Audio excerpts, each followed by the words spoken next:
In this presentation, I will provide a brief overview of the state of agricultural development in the Philippines. Agriculture is no longer the big economic mover it once was, but it is still the key to enabling economic progress, not just for a few, but for everybody.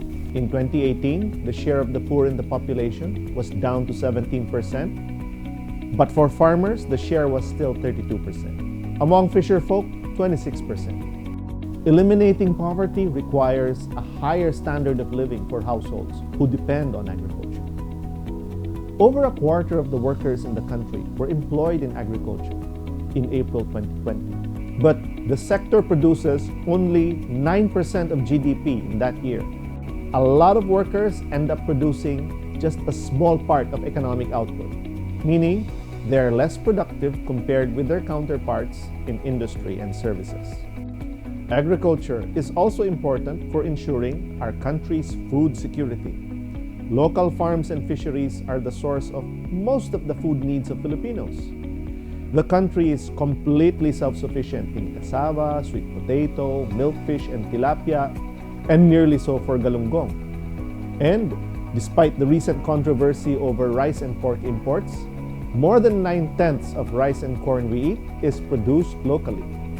80 to 90% of the meat we eat is produced here. Now, based on how fast agricultural output is growing, Philippine agriculture has fallen behind those of other countries. Philippine agriculture was actually doing well back in the 60s and 70s. New technologies at that time were spreading, like the Green Revolution seeds. That time also, agribusiness investments were expanding rapidly in now key export crops like sugarcane, bananas, and pineapple. But agricultural growth slowed in the 1980s, recovered somewhat in the 90s and 2000s, before slumping again in the 2010s. Within agriculture, it's poultry, which has grown faster than average up to at least 2019. For crops, the growth rate is actually below average. One reason is lack of diversification. It is the same 5 traditional crops, palay, corn, coconut, sugarcane, and banana, that have dominated cropped area over the past 50 years.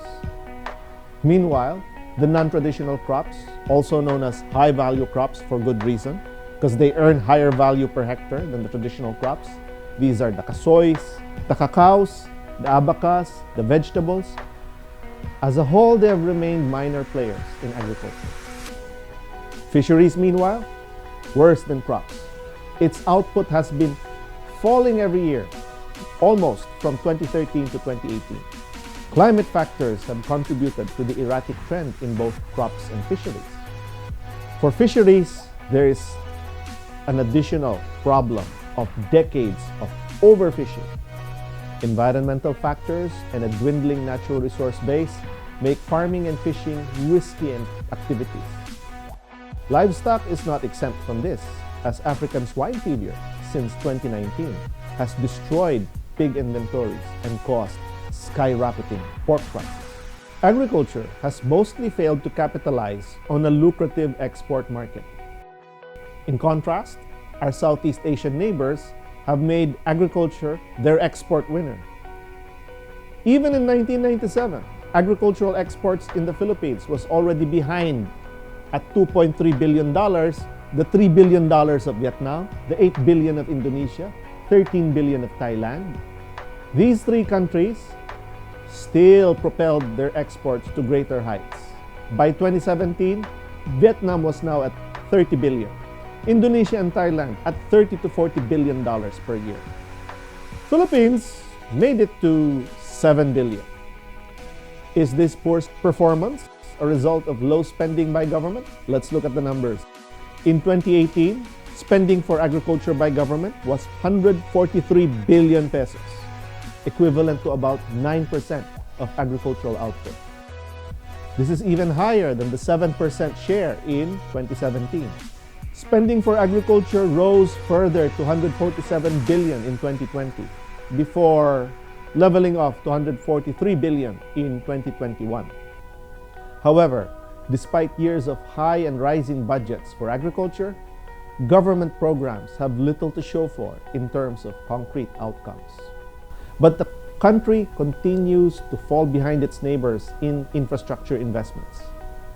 The country ranks 60th out of 160 countries in the Logistics Performance Index of the World Bank in 2019.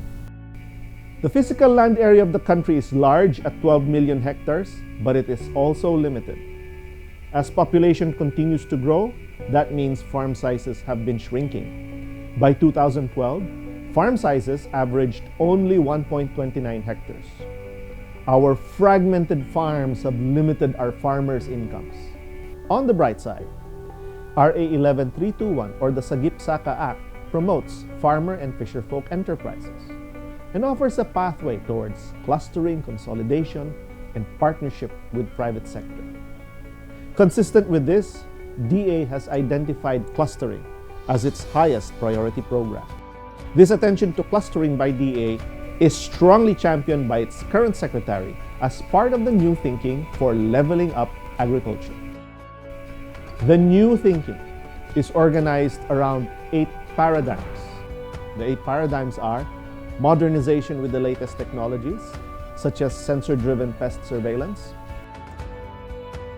industrialization by building agribusiness out of traditional farming, such as copra farmers forming a VCO factory,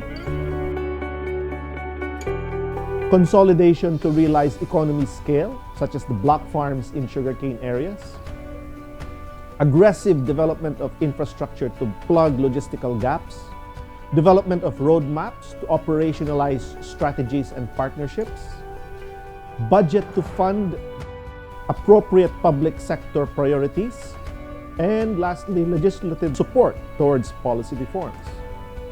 These paradigms offer great promise towards remedying the gaps in programs and policies that have failed agriculture for so long.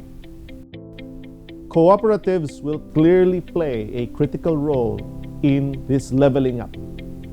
Cooperatives will facilitate consolidation to realize economies of scale, promote the spread of modern technologies, pioneer partnerships with the private sector towards transforming farming into agribusiness. In short, collective action, normally associated with political mobilization, through cooperatives can now be potently harnessed for creating economic value at the level of small farmers and fisherfolk. Brick and mortar retail is giving way to e-commerce, which is now also penetrating agriculture. The keys for farmer and fisherfolk enterprises to take advantage of the digital revolution is functional organizations and effective partnerships with the private sector, who can specialize in providing services, developing infrastructure such as farmer-based e-platforms, and in building capacity. These new developments, especially the new thinking in agriculture, is an opportunity for cooperatives to be at the front and center for agricultural development in the Philippines. Are you up to it?